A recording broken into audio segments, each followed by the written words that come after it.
வணக்கம். என் பேர் வந்து அரவிந்த். நான் வந்து மைவி தியேட்டர்ஸ்ல சிஎம் மெம்பரா இருக்கேன். இந்த மைவி தியேட்டர்ஸை பத்தி நெகட்டிவா வீடியோ போடுறாங்களா, எனக்கெல்லாம் அவங்க பார்க்கும்போது அவங்க கிட்ட நான் ஒரு சில கேள்விகள் கேட்கணும். அவங்க கேட்ட கேள்விகளுக்கு ஒரு சில கேள்விகளுக்கு நான் பதில் சொல்லணும், எனக்கு தெரிஞ்ச பதில் சொல்லணும்னு எனக்கு ஒரு எண்ணம் வந்துச்சு. அதை வந்து நான் இப்ப கேட்கிறேன்.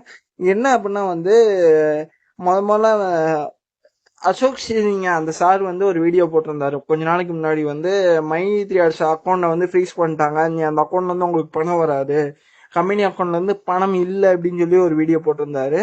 நான் வந்து என்ன கேட்கறேன்னா, அதுக்கு மறுநாள் வந்து ஒரு வீடியோ போட்டிருந்தாரு, இந்த மாதிரி மை த்ரீ ஆர்ட்ஸ்க்கு சொந்தமான காரை வந்து விற்க போறதாகவும் அதுக்கான செட்டில்மெண்ட் வந்து 45 லட்சம் பேசி முடிச்சதாகவும் 15 லட்சத்தை மைவி த்ரீ ஆர்ட்ஸ் அக்கௌண்ட்ல போடுறதாகவும்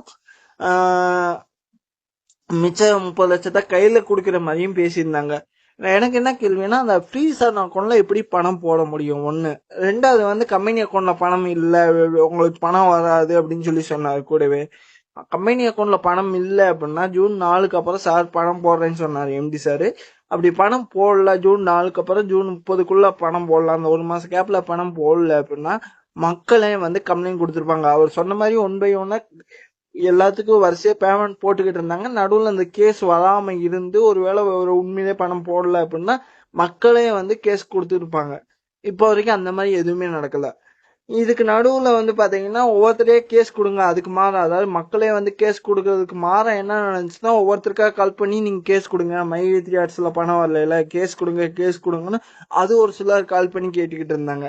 அது எதுக்கு அப்படி கேட்டாங்க? உண்மையிலே பணம் வரல, அவர் வெளியே இருந்து பணம் வரல, இல்ல அவர் இந்த கேஸ் விஷயமா பிரச்சனையில இல்ல, உண்மையிலே அவர் வெளியே இருந்து அவர் அக்கௌண்ட்ல பணம் இருந்து வரல அப்படின்னா மக்களே வந்து கேஸ் கொடுத்துருப்பாங்களே. இவங்க எதுக்கு ஒவ்வொருத்தருக்கா கால் பண்ணி கேட்கணுங்கிற டவுட் எனக்கு இருந்துகிட்டே இருக்கு.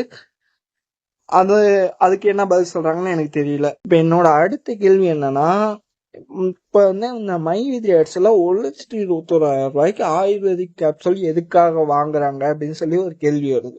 அதுக்கான ஒரு பதில நான் சொல்றேன், எனக்கு தெரிஞ்ச பதில நான் சொல்றேன். இப்போ வந்து நீங்க ஒரு மொபைல் கடை வைக்கிறீங்க. அந்த மொபைல் கடையில ஒரு போன் வந்து 10,000 100 போன் வாங்குறீங்க. அந்த 100 போன் நம்மளுக்காக நம்ம வாங்கியிருப்போமா? அந்த பொருள் சேல்ஸ் ஆகும், அந்த பொருள் சேல்ஸ் ஆகிறது மூலமா ஒரு இன்கம் வரும், அதை இன்கம் நம்ம எடுத்துக்குவோம் அப்படின்னு சொல்லிதான் அந்த 100 மொபைல் வாங்கியிருப்போம். அந்த 100 மொபைல் நம்மளுக்காக வாங்கியிருக்க மாட்டோம், அந்த ஒரு சேல்ஸ்ல இன்கம் வர்றதுக்காகத்தான் வாங்கியிருப்போம். அதே மாதிரி இங்க நான் பொருளை வாங்குறேன், அது விக்கிறது விக்கலைங்கிறது என்னோட விருப்பம். வித்தா நான் வித்து காசு ஆயிக்க போதே, இல்லைன்னா என்கிட்ட இருக்க போகுது. கம்பெனி வந்து எந்த இடத்துலயுமே வந்து நீங்க அந்த ப்ராடக்டை வாங்கி நீங்க தான் சாப்பிடணும், அந்த 40 டப்பாவும் நீங்க தான் மாத்திரையை சாப்பிடணும், எந்த இடத்துலயும் கட்டாயப்படுத்தல. அப்படி இருக்கும்போது அந்த 1,27,000 நீங்க ப்ராடக்ட் எப்படி வாங்கலாம் அப்படின்னு கேட்கிற விஷயமே தப்பு. ஒண்ணு.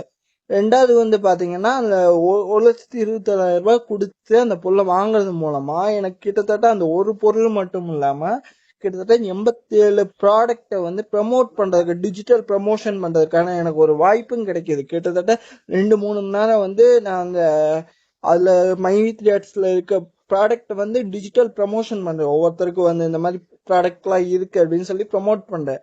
அதுக்கான ஒரு இன்கம் தான் எனக்கு கொடுக்குறாங்க. இப்ப வந்து அப்படி இருக்கும்போது இது எப்படி தப்பாகும்? நீங்க அப்ப போன் வாங்குறதே தப்பு தானே? இப்ப நீங்க போன் கடை வைக்கிறீங்கன்னா அது 100 போன் உங்களுக்காக வாங்கல அப்படிங்கன்னா தப்பு தானே? அது கரெக்ட் தானே? எனக்கு இதுக்கான பதில் எனக்கு தெரியல. அதுக்கான பதில் தெரிஞ்சா அவங்க சொல்லுங்க. இப்ப வந்து அவங்க என்ன சொல்றாங்க, கம்பெனிக்கு வந்து ப்ராடக்ட் விற்கிறதுனால அவங்க இன்கம் வரல, உங்களுக்கு அதை வச்சு இன்கம் கொடுக்கல அப்படின்னு சொல்லி சொல்றாங்க ஒரு சிலர். எனக்கு அதுக்கு தெரிஞ்ச பதில் என்ன அப்படின்னா வந்து, இப்போ ஒரு பொருள் புதுசா மார்க்கெட்டுக்கு வருது அப்படின்னா வந்து ஃபர்ஸ்ட் அந்த பர்சன் வந்து எதிர்பார்க்கறது, அந்த மக்கள்கிட்ட கொண்டு போய் சேர்க்கறதுக்கு அந்த ப்ராடக்டை அந்த பர்சன் வந்து எதிர்பார்க்கறது ஃபர்ஸ்ட் எடுத்தோடனே விளம்பரம் தான். அந்த விளம்பரத்துக்கு ஒரு டிவி சேனல் போய் அப்ரோச் பண்றான் அப்படின்னா 1 வருஷம் கான்ட்ராக்ட் இல்ல 6 மாசம் அப்படின்னு சொல்லி கான்ட்ராக்ட் எடுக்கிறாங்க அப்படின்னா ஒரு மினிமம் 5 கோடின்னு வச்சுக்கோமே, ஒரு 5 கோடி செலவாகுது. அந்த அதுல நடிக்க வர்ற நடிகருக்கு ஒரு 5 கோடி செலவாகுதுன்னு வச்சுக்கோமே, கிட்டத்தட்ட ஒரு ப்ராடக்ட்டுக்கு 10 கோடி செலவாகுது. அது அவங்க பார்ப்பாங்களா வாங்குவாங்களா எதுவுமே தெரியாது, அவங்க பார்த்தா போதும் அப்படிங்கிற ஒரு இதுல அந்த 10 கோடி செலவழிக்கிறாங்க. அப்ப அந்த ஒரு பொருளுக்கே கிட்டத்தட்ட 10 கோடி செலவாகுதுன்னா கிட்டத்தட்ட 87 ப்ராடக்ட் 88 ப்ராடக்ட் மைவித்ரி ஆட்ஸ் கம்பெனில இருக்கு. அந்த 88 ப்ராடக்ட்டை மக்கள்கிட்ட கொண்டு போய் சேர்க்கறதுக்கு எத்தனை கோடி செலவாகும்? அதை ப்ரமோஷன் பண்றதுக்கு அவங்க செலவு பண்ணி தானே ஆகணும். இப்போ அந்த 10 நிமிஷம், அதாவது டிவி சேனல்ல ஒரு 5 நிமிஷம் விளம்பரத்துக்கு கிட்டத்தட்ட நடிகைலாம் நடிச்சு ஒரு 10 கோடியோ ஒரு 5 நிமிஷத்துல 10 நிமிஷத்துல வாங்கிடுறாங்க. இப்போ ஆனா நாங்க மெம்பர்ஸ், சிஎம் மெம்பர்ஸா இருக்கிற மெம்பர்ஸ் நீங்க சொல்ற மாதிரி சீலிங் முடிச்சு 1500 சீலிங் முடிச்சு அந்த 1 கோடி, அதாவது 10 கோடி இல்ல, 10ல 1 பங்கு 1 கோடி சம்பாதிக்கணும்னால எங்களுக்கு கிட்டத்தட்ட 54,000 ரூபாய் மாசம் வாங்கினாலுமே கிட்டத்தட்ட 20 வருஷம் ஆகும் அந்த 1 கோடி எடுக்கிறதுக்கு.